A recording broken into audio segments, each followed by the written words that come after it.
2019년도는 저에게 또 우리 교회에게 정말 혹독한 시간이었습니다. 사모의 투병과 죽음, 그리고 딸 예본이의 갑작스러운 죽음. 이건 인간의 힘으로 극복할 수 없는 아주 깊은 상실과 슬픔, 그리고 충격과 두려움이었습니다.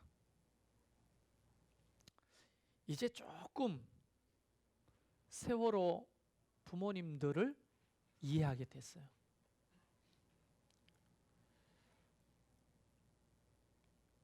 그리고 욥의 고난을 그 일부를 공감하게 되었습니다. 모세가 죽고 난 다음 그의 후계자 여호수아가 느꼈던 공포와 슬픔이 뭔지 조금 이해할 것 같고요. 내기 장기를 두는데 그 내기를 뭘 내기하느냐면 전 재산과 목숨을 걸고 장기를 두는데 차포를 떼고 두는 느낌이 뭔지, 이런 얘기를 하면 끝도 없죠.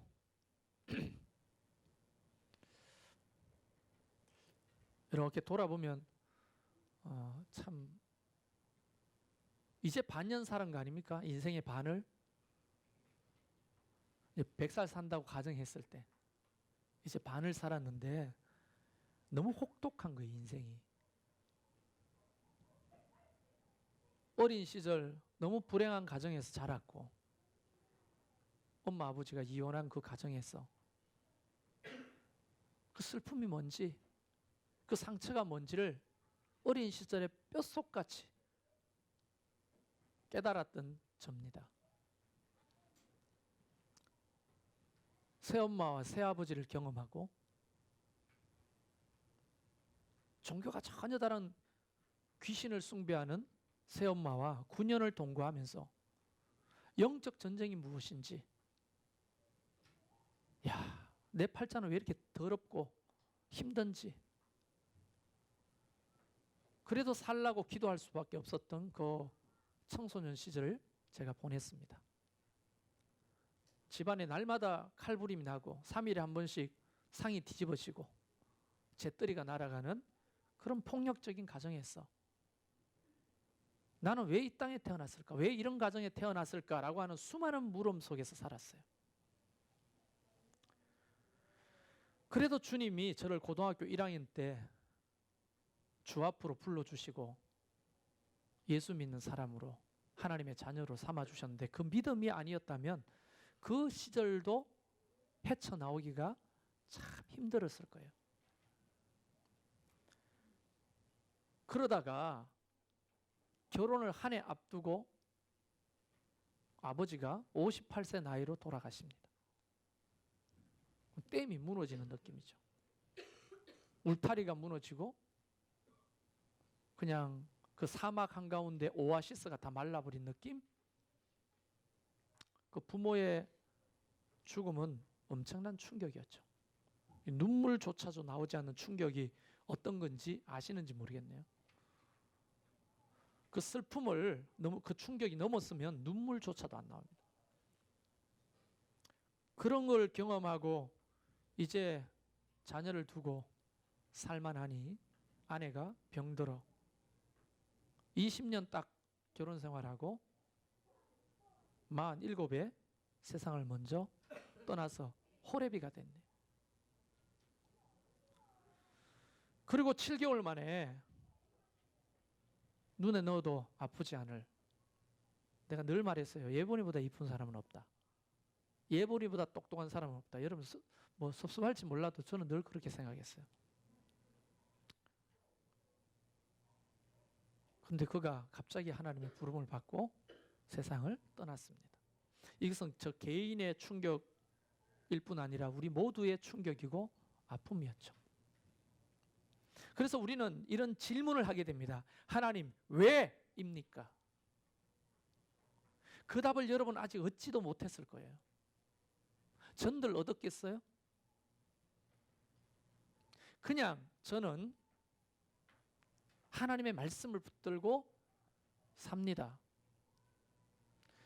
우리 어르신들 인생이 참 험악하게 사셨지만 저도 저보다 훨씬 더 오래 사신 어르신들과 비교해도 인생 자체가 편하진 않았어요. 근데 이놈의 비주얼 때문에 늘 부잣집 아들내미로 편하게 살아온 것처럼 보이잖아요. 그래 안 보여요? 그래서 고생 1도 안 하는 사람처럼 저를 그렇게 생각하는 경우가 참 많습니다. 이전에도 밝혔지만 어느 날 다른 교회에서 제 간증을 조금 내 삶을 이야기했더니 거기 앉았던 30대 여자분이 그 집회를 끝나고 저에게 쪼록 달려와서 그때는 전도사 때였어요. 전도사님, 이런 인생은 들어보질 못했습니다. 제가 KBS 라디오 시나리오 작가인데 전도사님의 인생을 라디오 드라마로 만들고 싶습니다. 이런 얘기를 했어요. 그때 나이가 제가 40이 될까 말까 하는데 드라마 작가가 들어도 참 기구한 인생인 거죠. 여러분도 왜 이런 목사를 만나가지고 함께 이런 고통을 경험하는지 저도 이해가 되지 않습니다. 어쨌든 그러나 하나님의 말씀은, 하나님의 은혜는 밤이 깊을수록 별이 더 반짝이고 더 오지일수록 다른 불빛이 없을수록 별은 더 밝게 빛나는 법이죠. 몽골 간 지체들은 알 겁니다. 도시의 불빛이 아무도 없는 그 들판에 밤에 나가보면요 정말 깜깜합니다. 그러나 하늘의 별은 무수한 네온 사인이 켜져 있는 도시의 하늘과는 사뭇 다르죠. 얼마나 그 달빛과 별빛이 밝은지.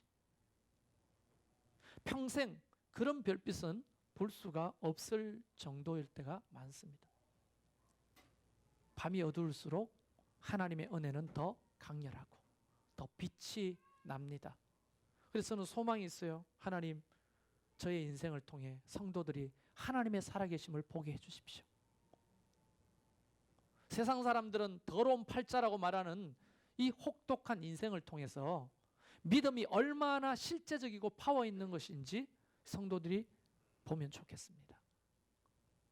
그냥 허공에 내지르는 공허한 이야기가 아니라 믿음은 강력이고 믿음은 이 세상을 이기는 것이라고 말씀하신 것이 뭔지를 알면 좋겠어요. 이 혹독한 2019년도 속에 저는 깊은 깨달음을 많이 얻게 됩니다. 많은 깨달음이 있지만 그 중에 하나가 사람은 누구나 죽는구나. 먼 얘기가 아니라 아내가 죽고 딸이 죽고 보니 이제 내 차례구나. 언제 하나님이 나를 부를지 모르겠구나 라고 하는 죽음에 대한 이 사건이 너무 피부로 와닿아 있는 거예요. 그날은 반드시 누구에게나 갑자기 찾아올 수 있다. 예본이랑 많은 얘기를 하다가 2월 4일 날 3일이죠. 이스라엘을 가는데 답사 때는 신년일 데리고 가고 또 본래 정해져 있는 때는 너를 데려가겠다. 엄마가 보내준다고 생각해라. 이렇게 얘기를 했더니 김용진 선교사님이 아니 예본이를 미리 보내가지고 한 달이나 2달 이스라엘 있게 해주세요. 그래도 돼요? 민폐 아닐까요? 아니에요. 그래서 김용진 선교사님이 딸 하나 이내 피아노도 가르치고 가서 영어도 가르쳐 줄 테니 먹여주고 재워주는 거 공짜로 해주세요. 이렇게 이야기가 됐어. 그래서 내가 방학하면 이스라엘 가라 했더니 예본이가 아빠 송구 영신 예배는 섬기고 가야지. 내일 모레가 송구 영신 예배 아닙니까? 그래서 티켓팅을 하려다가 그럼 송구 영신 예배 마치고 갈래? 그래도 마무리는 하고 가야지. 참 믿음 좋다. 아빠보다 어떻게 넌 믿음이 그렇게 좋냐? 이런 얘기를 하면서 티켓팅을 좀 미뤘어요.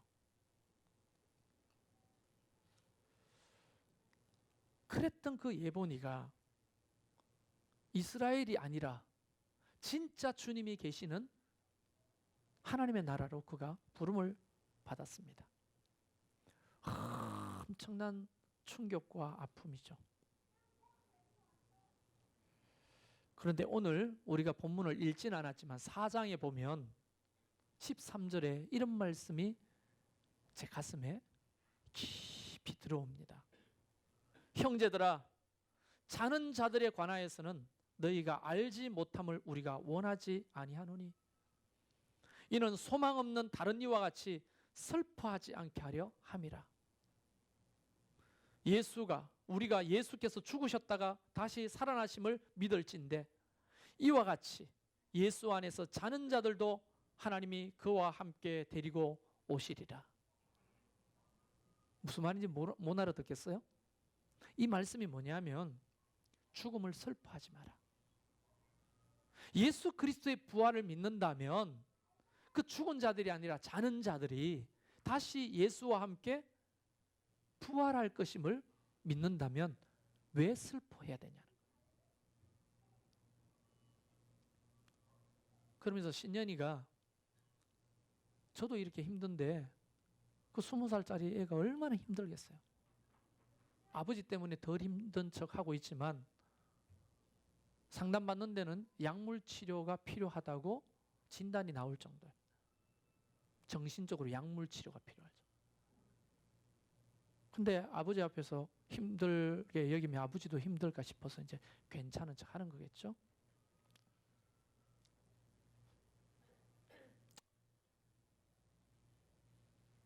그 상담 교수님이 신현이에게 읽으라고 하는 책 한 권이 있었어요.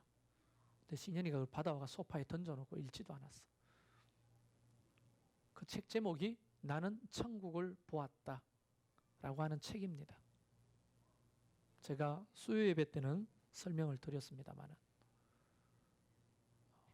신경내과 의사예요. 특히 세계적인 석학이고 뇌에 대해서는 가장 세계적으로 손꼽히는 병원의 의사입니다. 그런데 그가 박테리아에 감염이 됐어요. 뇌가. 소위 말하면 뇌 수막염이 걸렸죠. 그것 때문에 뇌 정지가 일어납니다. 그리고 그는 죽어서 임사 체험을 하게 되는 거예요. 죽음을 체험하게 되는 거예요. 그리고 그가 보았던 소위 천국이라고 하는 하나님 나라에 대한 것을 7일 만에 의사가 죽는다고 했는데 살아났어. 그것을 소명을 가지고 뇌과학자로서 과학적으로 쓰는 그걸 자기가 경험하고 본 거를 던져놓은 그 책을 제자리에 앉아서 3시간 만에 읽었어요. 꼼짝도 않고.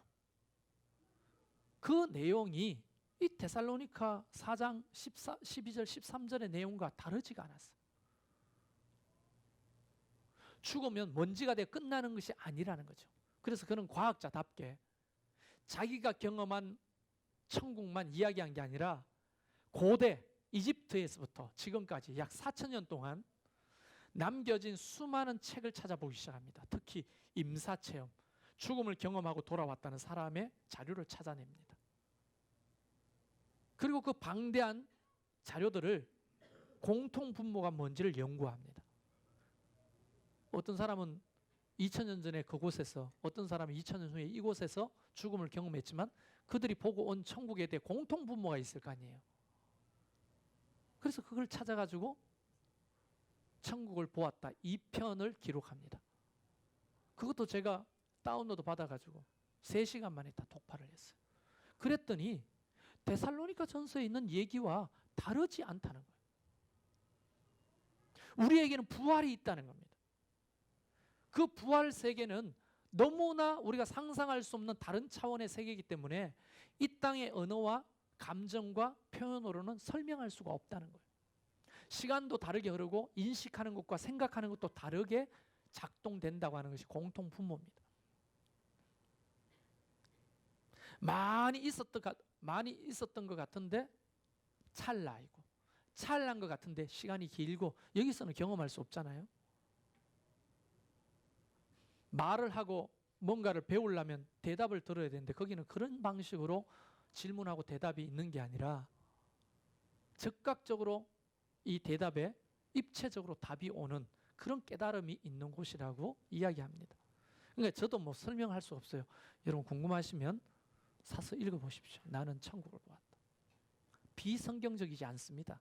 그래서 안전한 책이니까 읽어보셔도 됩니다. 신앙에 참고만 하시면 되니까. 좀 어려워요. 의학적인 용어가 많이 나오니까. 자, 제가 지금 계속 이야기하려고 하는 것은 뭐냐? 사람은 다 누구나 죽고 누구나 다 주님의 심판대 앞에 설 수밖에 없는 존재라는 거예요. 여기서 그것을 부인할 수 있는 사람이 있으면 이야기해 보십시오. 우리는 사모나 예본이 외에도 아버지를 잃고 남편을 잃은 사람도 있고 또 자녀를 잃은 경험이 있는 사람도 있습니다. 부모님을 잃은 경험이 있는 사람은 많습니다. 그들이 죽는다고 상상이나 했습니까? 그러나 그들은 죽었고, 그것도 갑자기 죽었고, 뜻하지 않는 시기에 죽었고, 그들은 지금 어디 있을까요? 그 임사체험한 사람들의 이야기나 성경의 이야기가 그렇게 다르지가 않아요. 이 성경에는 부활해서 주님의 심판대 앞에 누구나 선다는 거예요. 그러면 그 날이 언제 오는가? 오늘 본문의 2절에는 주의 날이 밤에 도둑같이 이럴 줄 너희 자신이 자세히 알기 때문이라. 그 날이 어떻게 온다고요? 밤에 도둑같이 온다는 거예요. 야, 몇 월 며칠 몇 시에 내 너 집 털 테니까 준비해 하는 도둑은 없잖아요. 어느 날 갑자기 도둑이 오는 거예요. 한 20여 년 전에 자는데 한여름밤입니다. 더우니까 팬티바람으로 자는 거예요. 근데 그날따라 여동생이 오빠야 방을 좀 바꿔서 자면 어떨까? 그럴 때가 있잖아요. 잠자리가 좀 잠이 안 올 때는 방을 좀 바꿔보고 자리를 바꿔. 알겠어 하고 제가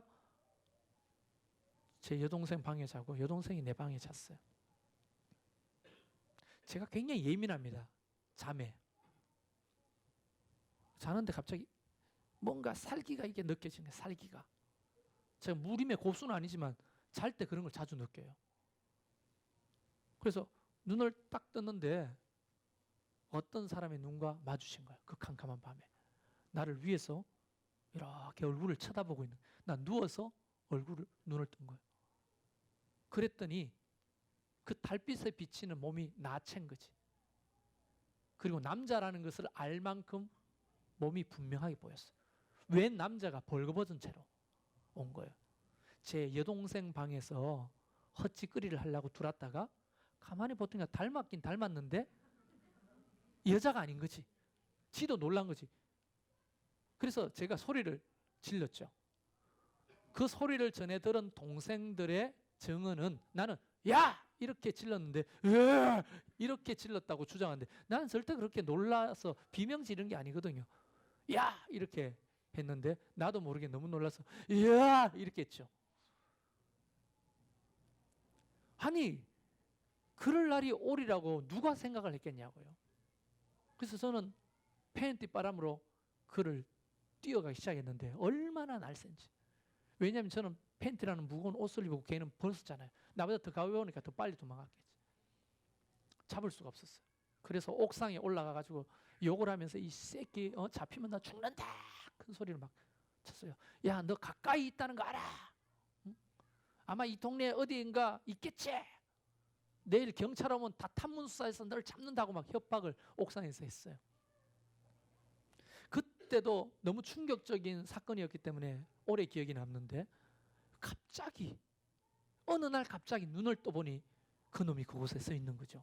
얼마나 무서웠겠어요. 바로 죽음은 저와 여러분에게 이렇게 다가오는 거예요. 건강하시죠?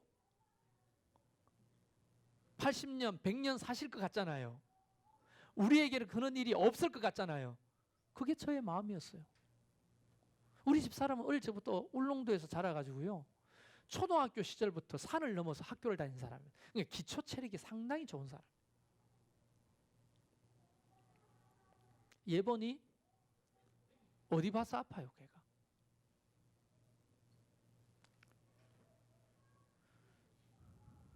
바로 어느 날 밤 도둑같이 저와 여러분에게도 그런 날이 임하게 되는 거예요. 3절에는 그것을 더 이렇게 풀어 설명합니다. 평안하다, 평안하다, 안전하다. 여러분 지금 그렇게 생각하고 계시잖아요. 나한테 죽음이란 뭔 얘기지? 그리고 사모의 죽음과 예본이의 죽음은 충격적인 일이지만 내 일은 아니잖아요. 남 일이잖아요. 여러분 섭섭하게 생각할 수도 있지만 여러분도 충격을 받았으나 실제로는 신현이의 그 트와이스라는 노래에 그런 가사가 있어요. 너희들의 위로가 3개월밖에 못 간다는 건 난 알고 있다. 3개월이면 너희가 먹고 사는 일 때문에 바빠서 나의 슬픔을 위로할 수 없을 거야. 나는 그걸 알아. 이해해. 이런 내용의 가사가 있어요. 3개월 지나면 뭐 내 먹고 살기 바쁜데 남의 슬픔을 돌아볼 새가 있겠어요? 이해하죠. 섭섭한 게 아니라. 그래서 내 문제가 아닌 거지 죽음은. 나는 평안하다. 나는 안전하다. 그리고 여러분의 자녀가 잠든 모습을 보면서 예본이 같이 이런 일이 내 딸에게는 안 일어나서 너무 감사하다고 생각하잖아요. 여러분의 아내의 잠든 모습을 보면서 사모처럼 내 아내는 건강해서 다행이다 이렇게 생각하잖아요. 그러나 성경은 이렇게 경고합니다. 평안하다, 안전하다. 그때에 임신한 여자가 갑자기 배야 하고 해상의 고통이 시작되는 것처럼 이제 해리가 임신해가지고 출산이 임박했는데 언제 통증이 시작될 때 아무도 몰라. 이제 의사가 가르쳐 줍니다. 통증이 주기적으로 몇 분 상간으로 오면 병원 와라. 그날이 언젠지 몰라요. 멸망이 갑자기 그들에게 이르리니 결코 피하지 못하리라. 결코 피하지 못하리라. 이 모든 일은 개인의 죽음뿐 아니라 주님의 오심의 심판이 이러하다는 것도 함께 설명되고 있는 거예요. 그래서 저는 늘 주장하지만 개인의 죽음과 주님의 재림, 주님의 심판은 시간적인 간격이 있어요. 자, 예본이가 한 달 전에 죽었어. 주님의 재림은 아직 이루어지지 않잖아요. 언제 올지 몰라. 그러나 죽고 난 다음에는 시간이 여기처럼 이렇게 흘러가지 않을 거라고요. 시간의 개념이 다를 거라고요. 로마서 14장에 보면 우리는 반드시 주님의 심판대 앞에 서서 벌거벗은 새로 설 때가 있을 것이라고 경고합니다. 그것이 바로 주님의 심판과 우리의 죽음이 한 점에서 만난다는 증거이기도 하죠. 죽어가지고 주님의 재림의 때의 심판이 이루어진다면 예본이는 죽어서 어디 있는 겁니까? 무덤 속에 있는 겁니까? 그냥 잠만 자고 있는 겁니까? 천년만년 동안? 아니죠. 그래서 가톨릭에서는 연옥이라는 개념을 만들어내는 거예요. 비성경적인 거죠. 연옥은 천국에 들어가기 전에 준비하고 기다리는 곳 연옥이라고 그렇게 말합니다. 성경은 그걸 이야기한 적이 없습니다. 그러니까 내가 생각할 때는 이것도 뭐 정확하게 이야기하지만 성경을 묵상하다 보면 죽음 이후에는 시간적 개념이 우리가 살아가는 이 땅의 시간적 개념과 다를 것이다. 천년이 하루 같고 하루가 천년 같다 라고 하는 의미에서 말하는 은유처럼 뭔가 다른 체계로 시간이 개념이 있다면 아마 우리의 죽음과 주님의 재림은 어쩌면 한 점에서 만날 수 있다는 거예요. 우리 개인의 죽음이 곧 주님의 심판날이고 주님의 심판날이 곧 우리의 죽는 날인 거죠. 그러면 우리는 역사적인 종말을 생각할 때는 너무 먼 얘기잖아. 역사적인 종말은 아직 이루어지지 않잖아요. 그러나 우리 선배들이 늘 기도할 때마다 이렇게 기도했죠. 대표 기도하는 장로님들이 마이크를 들고 늘 이런 기도를 어릴 적에 많이 들었어요. 하나님 말세 지말에 이 말세 지말을 살아갑니다. 주님 말세 중에서도 마지막이라는 거예요. 주님의 오심이 가깝다고 하는 얘기를 우리는 많이 듣고 자랐습니다. 그런데 살다 보니까 개뿔 주님이 올 징조가 뭐예요? 못 느끼겠는 거예요. 그래서 주님은 어쩌면 못 느끼고 둔감한 우리에게 주변에 사랑하는 친구들과 가족들이 자꾸만 죽어가는 모습을 보여주시는 거예요. 그게 굉장히 중요한 사인인 겁니다. 우리에게도 그날이 임한다고 하는 것은 바로 주님의 재림이 우리에게도 다가오고 있다는 것을 계속 경고하시는 거예요. 여러분 안전하다고 생각하십니까? 평안하다고 생각하십니까? 제가 지금 여러분을 협박하게 보입니까? 아, 네 마누라 죽고 딸 죽었으니까 억울해서 남들도 너 죽는다 이렇게 협박해 보여요. 그게 아니라는 거예요. 성경이 말씀하고 계시잖아요. 안전하다, 평안하다 그렇게 생각하지 마라. 갑자기 임하는 그날을 피할 자가 없다는 겁니다. 어제 TV를 잠깐 보는데 기막힌 위험에서 살아나는 사람들의 이야기가 있어요. 우연하게 살아나는 거예요. 여기 서 있다가 차가 저곳에서 막 돌진해 오는데 안 보이죠? 그걸 보지 못하고 가로수 옆으로 이렇게 한 발 두 발 옮겼는데 갑자기 쾅 하고 가로수가 막아서 살아났어. 그걸 어떻게 알고 피해요? 그리고 길을 걷는데 두 차가 받쳐서 자기에게로 오는 거예요.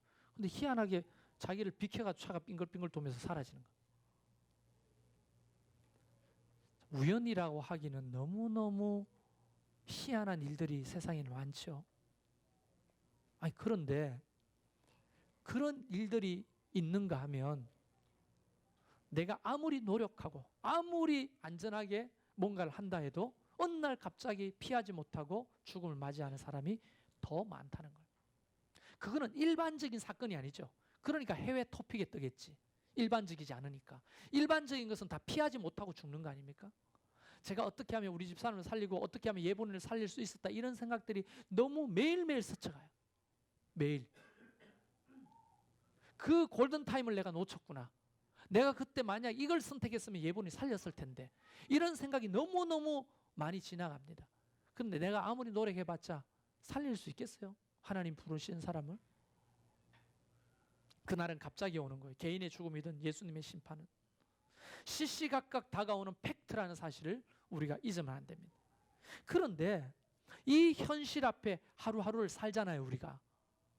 내일 죽을 수도 있고 10년 후에 죽을 수도 있지만 그날이 다가온다는 건 사실이잖아요.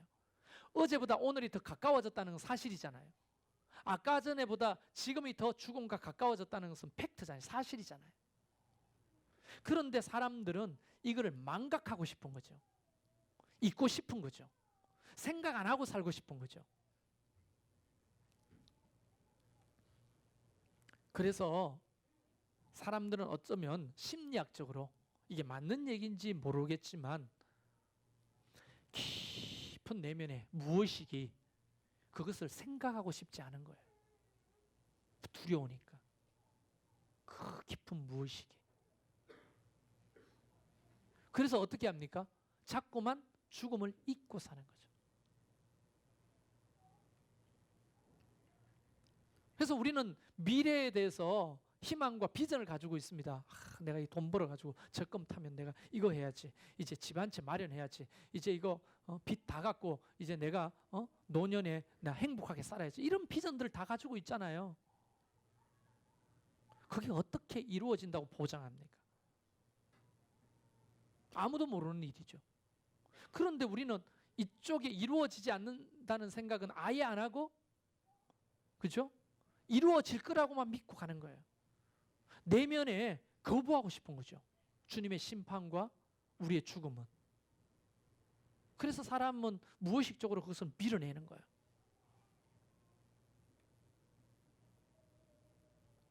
그래서 옛날 우리 믿음의 조상들이 성경에 기록하기를 묵시가 없는 사람은 망하느니라. 다른 데는 묵시, 죽음을 인식하지 못하는 자는 방종한다는 거예요. 지멋대로 산다는 거예요. 그래서 오늘 데살로니가 전서에도 바울이 디모데를 통해서 데살로니가 교회 상황을 전해 듣게 됩니다. 그리고 그 데살로니가 교회에 이야기하는 거예요. 왜냐하면 데살로니가 교회는 굉장히 심각한 문제가 있었어요. 왜냐하면 데살로니카라고 하는 지역 자체가 아주 토착 종교가 만연했습니다. 토착 종교. 그 토착 종교가 어떤 거냐면 이런 거죠. 여러분 생각할 때 경주에 기독교인이 많겠어요? 불교인이 많겠어요? 왜요? 그게 토착 종교라는 거예요. 알겠죠? 그러면 불국사가 떡하니 바치고 있는데 불국사가 블랙홀처럼 신도들의 돈을 다 끌어먹어. 그러니까 거기에 반항하는 스님들 또는 불교인들이 있을까 없을까요? 있으니까 사람들을 위해서 다른 또 종교를 만들겠죠? 절처럼 지어놓고 점도 봐주고 병도 고치고 귀신도 쫓아내고 이런 절들이 경주에 너무 많아요. 이 경주는 토착 종교가 뭐냐면 불교가 아니에요. 어떤 의미에서는 샤머니즘에 오염된 불교가 더 많아요. 그래서 절처럼 지어놨는데 다 절마크 있죠. 절마크는 다 보살이고 보살은 다 점집이고 무당이야. 이게 너무 많아요. 동네방네 골목마다 없는 데가 없어요. 그것처럼 데살로니가 교회는 두 가지 종교가 토착 종교인데 하나는 디오니소스 숭배입니다. 이 디오니소스는 뭐냐면 아주 음란한 성관계가 기반이 돼 있어요. 그게 신앙생활이에요. 또 하나는 뭐냐면 카비루스라고 하는 종교입니다. 이게 뭐냐면 아주 신비주의에 빠져있는 부활이에요. 그러니까 이 토착 종교가 이 데살로니카를 지배하고 있는데 교회가 세워졌어. 전도를 했어요. 내가 경주에서 전도하면 대부분 이 사람은 예전에 어디 다녔던 사람이에요? 절에 다녔던 사람. 교회를 전도했는데 복음을 전했는데 알고 봤더니 이 사람은 디오니소스에 있었거나 또는 카비루스를 숭배했던 사람일 경우가 많았겠죠. 그래서 복음을 받으니까 이게 속에서 신앙이 제대로 안 써지는 거예요. 그래서 데살로니가 교회의 상황이 어떠냐면 딱 반으로 쪼개지는 거예요. 반은 여기 바울이 말하기를 밤의 자녀들, 어둠의 자녀들이 있고, 반은 복음을 제대로 받고 빛의 자녀들, 낮의 자녀들이 있는 것입니다. 이게 오늘 우리가 읽었던 말씀이잖아요.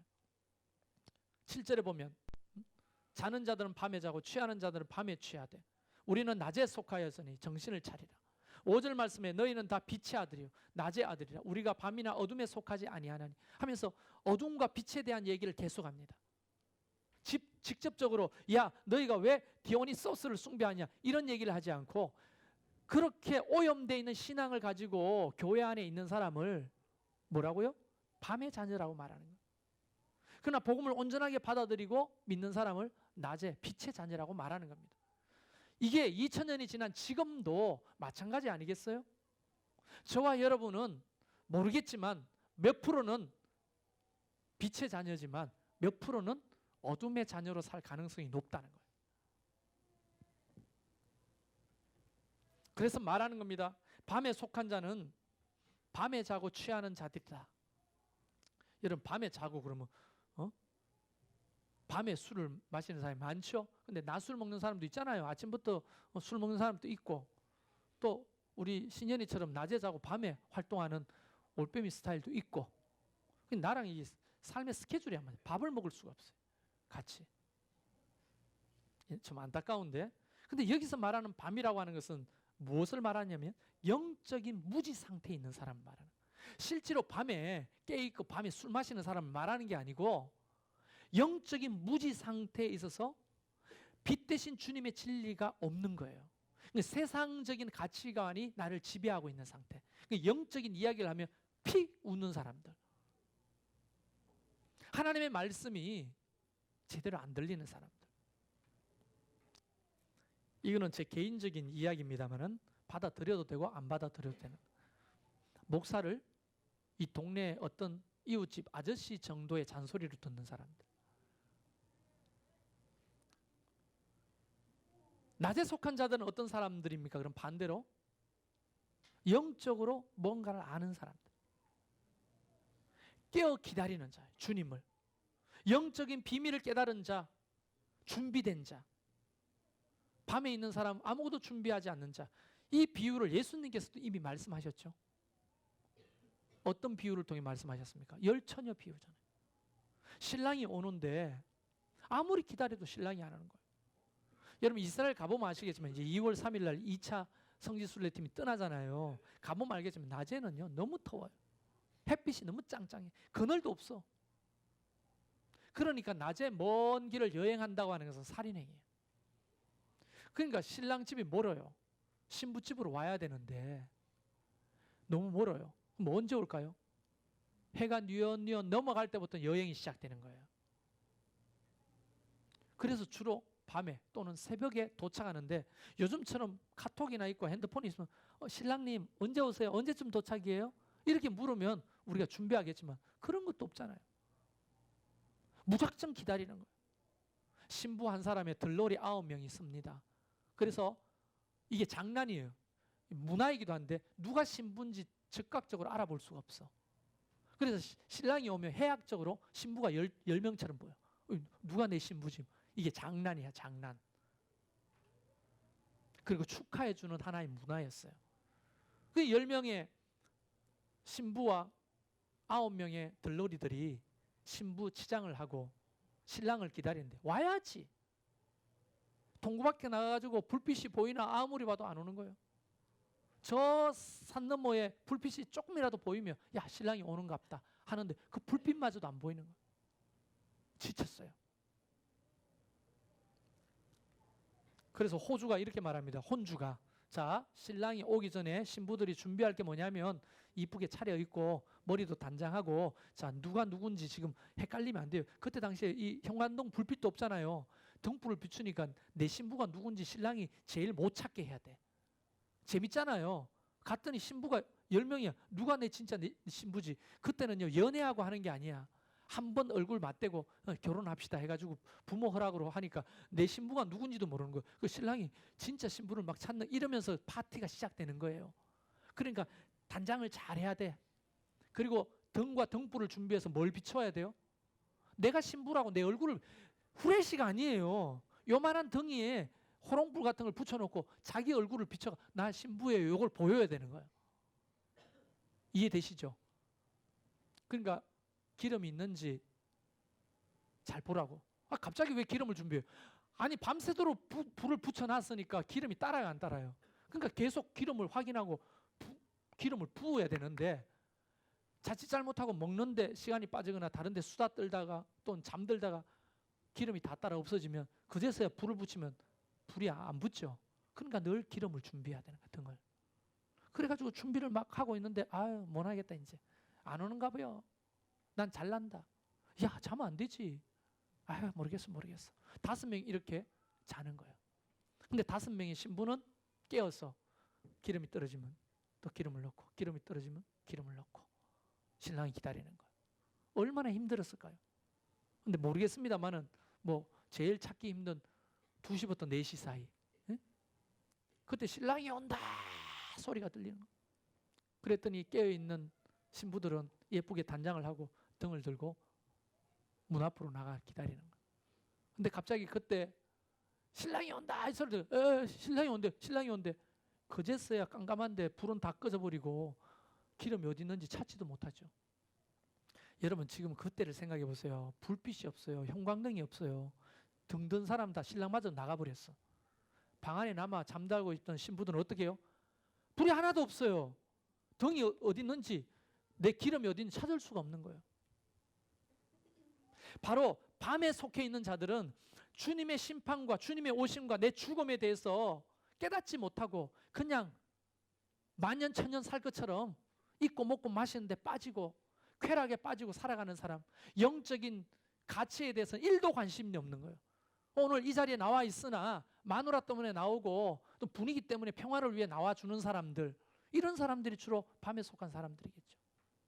그러나 낮에 속한 사람들은 이 슬기로운 다섯 처녀처럼 자기의 기름을 준비하고 언제 주님이 나를 불러도 내가 주님 앞에 설 수 있다는 것으로 늘 준비되어 있는 사람을 말하는 거예요. 그래서 성경은 말하는 거예요. 6절에 그러므로 우리는 다른 이들과 같이 자지 말고 오직 깨어 정신을 차릴지라. 자지 말고 정신을 차리는 삶을 살아야 되는 거예요. 믿음이 뭐예요? 지금 12월 한 달 주제가 뭐예요? 설교 주제가 믿음 아닙니까? 믿음이 뭐예요? 자지 말고 깨어 있는 게 믿음이잖아요. 자는 게 뭐예요? 주님의 오심을 기다리지 않는 거지. 관심이 없는 거예요. 지금 이 현실 사회 속에 살아가는 이 이방인들이 추구하는 입고 먹고 마시는 이것에 몰입돼 가지고 주님의 오시면은 관심이 없는 거예요. 그런 사람이 자고 있는 자들이겠죠.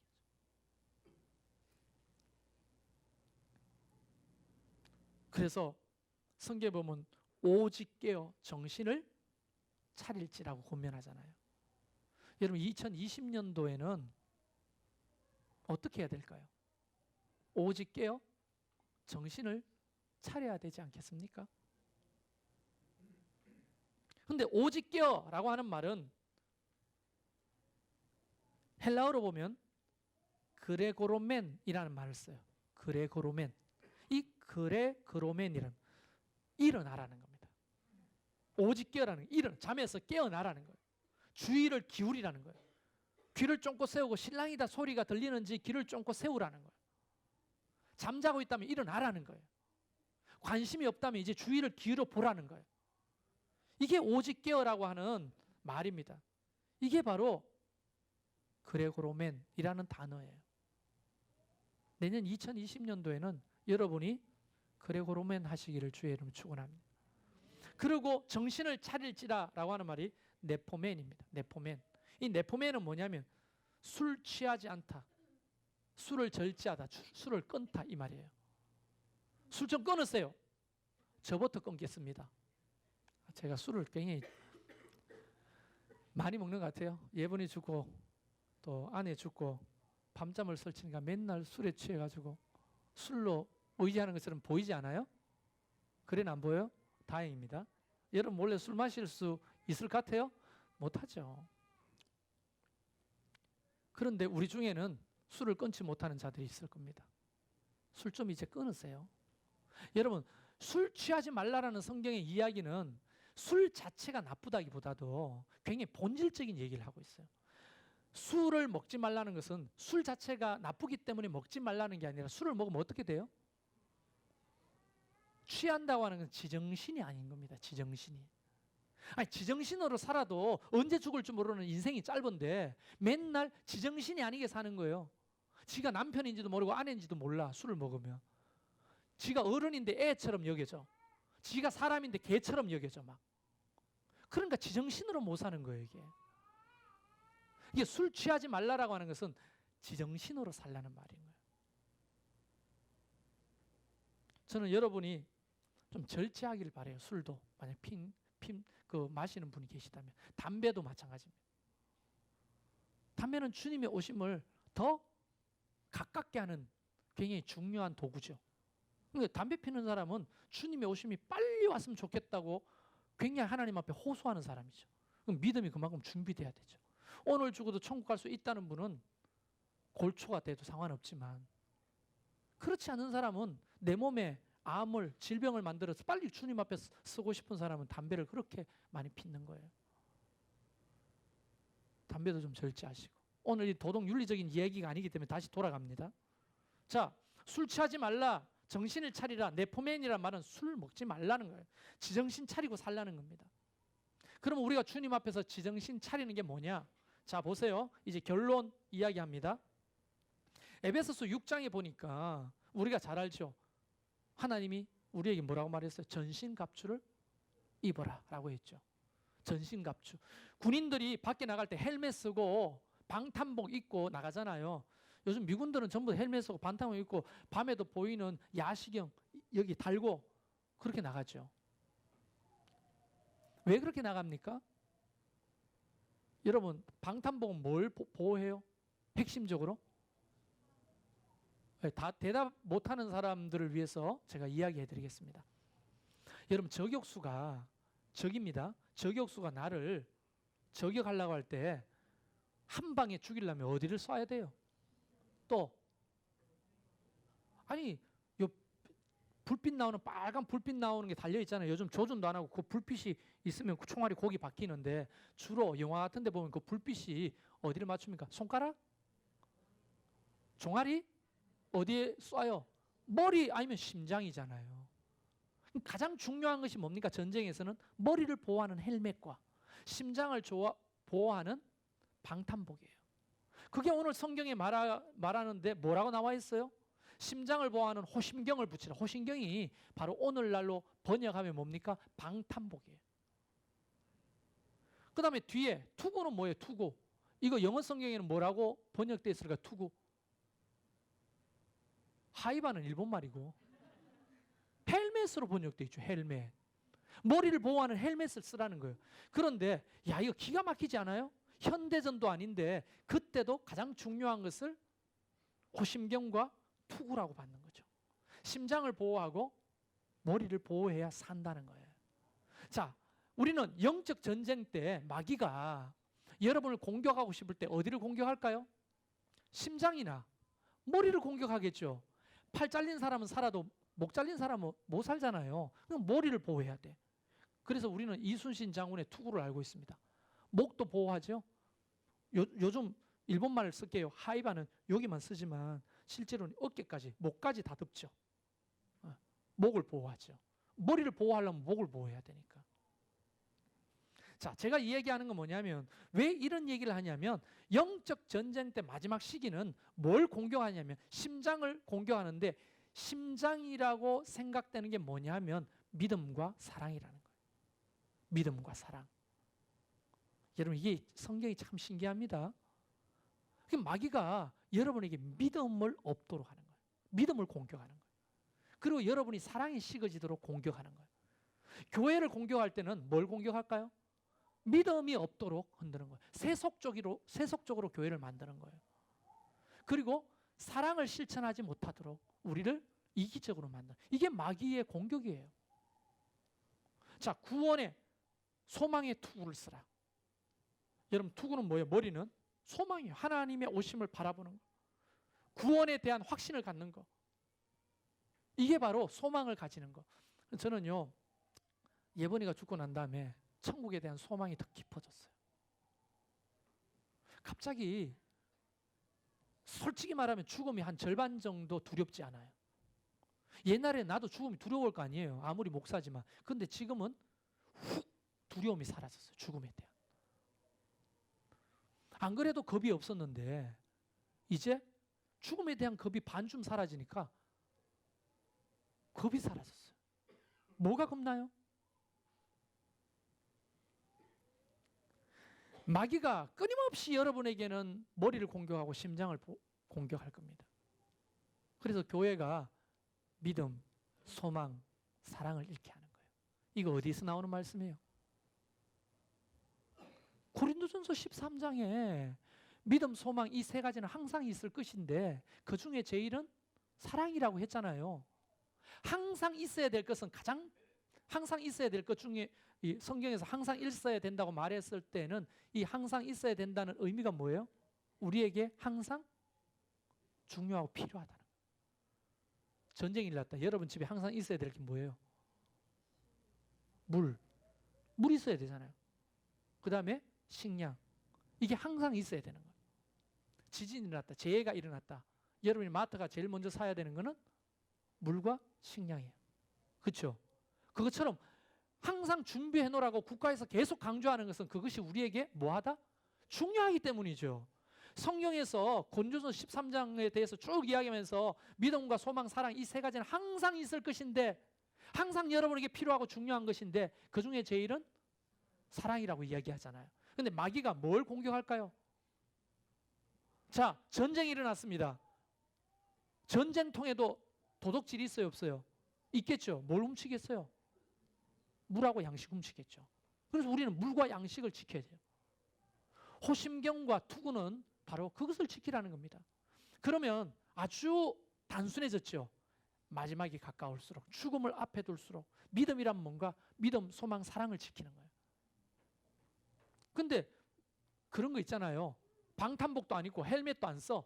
그리고 총알이 빗발치는데 막 이러고 막 가. 날 죽여봐, 날 죽여봐. 어떻게 될까요? 죽지 당연히. 그러고 이 세상을 사는 것이 얼마나 위험한 거냐. 영적 전쟁은 마귀가 끊임없이 여러분의 믿음을 공격할 거라고요. 집사람이 죽고 예본이가 죽고 마귀가 저한테 제일 먼저 공격한 게 뭘까요? 믿음이에요. 목사가 믿음이 흔들리면 끝이잖아요. 그래서 하나님 앞에 의문을 품게 되고 하나님을 원망하게 되고, 왜 당신이 그랬습니까? 손가락질하게 되고, 내가 지금까지 30년 동안 교회 이 바닥에서 살면서 충성을 다했는데 고작 내한테 해준 것이 바로 이겁니까? 원망. 근데 하나님의 말씀은 저를 붙들었어요. 믿음을 지키도록. 욥처럼 말로 생각으로 범죄하지 아니하였더라. 하나님을 원망하지 않는 거예요. 하나님이 하시는 일은 언제나 선한 거죠. 마귀가 안 되는 거야. 내한테 공격해 보려고 했지만 끄떡도 없으니까 뭘 공격하겠어요? 사랑을 공격하겠죠. 이기적으로 살도록. 그래, 이제 마누라도 없고 딸도 없고 까짓 이기적으로 살자. 눈치 볼 것도 없어. 성도들 그냥 이기적으로 내 목만 잘 챙기고 그냥 누가 날 거두겠어요? 그냥 나 혼자 돈 쌓고 교회 돈도 막 해가지고 내 잘 먹고 잘 살고, 자 이번 내년 2020년부터 내 사례비 500만 원 올립니다. 반대하는 사람 교회 나가세요. 나 이제 500만 원 받을 거야. 막 이래가지고 혼자 살 게 아니라 어떻게 합니까? 마귀가 그렇게 공격해 오는 거예요. 생각해 보세요. 이제 나 혼자서 살려면 내 몸은 내가 지켜야 되잖아요. 이기적으로 되잖아요. 근데 마귀의 그 공격에 저는 이것을 선포했습니다. 물질을 나누자. 그리고 예본이하고 우리 집 사람 죽고 빚 청산하고 그래도 남아있는 돈 좀 있어요. 그 돈 엄마와 딸이라는 장학회 만들어가지고 가난한 아이들 돕기로 결정했습니다.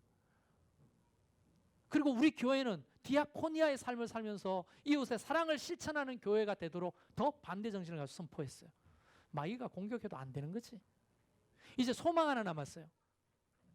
예본이도 죽고 신현이는 안 죽었지. 근데 살아있으나 죽은 것처럼 살아요. 방문 열어놓으면 살았는지 죽었는지 어떨 때 헷갈려요. 그래서 신현! 이렇게 부르면 살아있네 하면 문 닫고 나와. 안전해 마음이. 그런데 우리 집 사람 죽고 예본이 죽고 불안하겠잖아요. 나도 언제 죽을지 모르니까 불안하잖아요. 그런데 도리어 천국에 소망이 더 있어요. 그래, 지금 이 시간 내가 차에 딱 받쳐서 죽어도 가면 내 가족이 있잖아. 주님 품이 있잖아. 가지 뭐. 가보고 싶다. 나도. 그 아름다운 곳에 나도 가보고 싶다. 이런 소망이 생기는 거예요. 마귀가 공격할 수 없겠죠? 믿음, 소망, 사랑. 이 세 가지는 항상 있어야 되는데 이게 바로 호심경이고 이게 투구라는 거예요. 여러분은 이것이 준비되어 있습니까? 여러분은 여전히 손에 붙들고 있는 그거, 하나님의 일에 대해서 관심이 없고 하나님 나라에 대해서도 관심이 없고 하나님의 의에 대해서도 관심이 없고 내 잘 먹고 잘 사는 거, 내 새끼 잘 키우는 거, 내 새끼 잘 되는 거. 저도 그런 아빠였지만 뭐합니까? 시편의 기자의 말대로 그 성을 지키는 자의 수고가 헛사로다. 예본이 엄마 죽고 난 다음에 건강하려고 막 애를 쓰고 뭐합니까 그게? 다 헛사예요. 하나님이 하시지 않으면. 어느 날 그게 저와 여러분의 삶에 올 수도 있다는 사실을 기억하시고 이제 한 해를 마무리하고 2020년도를 우리가 기다리면서 저와 여러분이 깨어있기를 바라요. 호심경이 준비되어 있는지 투구가 준비되어 있는지를 좀 보고, 우리 남편과 아내와 아이들은 호심경이 없고 투구가 없잖아요. 나마저 없으면 어떻게 돼요? 여러분 전쟁통에 우리 애 새끼들 살리려면 내가 살아야 돼, 안 살아야 돼? 그럼 어떻게 해야 돼요? 통조림 하나 주웠어요. 애 먹여야 돼요, 내가 먹어야 돼요? 내가 먼저 먹어야 되는 거예요. 내가 살아야 자식을 살리는 거예요. 근데 그걸 자꾸 떠먹이면 애는 막 통통했는데 엄마는 눈밭에서 기운이 감기 들고 폐혈증 걸려가 죽어요. 그럼 엄마가 죽으면 그 눈밭에서 애가 살겠냐고. 내가 살아야지. 나라도 호신경을 붙이고 나라도 투구를 준비해서 살아야 우리 예수 그리스도를 알지 못하는 내 남편, 내 아이들, 내 부인, 내 부모님들 나중에 살릴 기회가 생기는 거지. 나마저 죽으면 다 끝나는 거예요. 하나님이 저와 여러분을 먼저 불러주신 이유는 나라도 살았어. 아직 죽어있는 그 가족들을 살리라고 불러주신 거 아닙니까? 내년에는 저와 여러분이 호심경과 투구를 준비할 수 있는 그런 한 해가 되기를 주의 이름으로 축원합니다. 우리 같이 찬양합시다.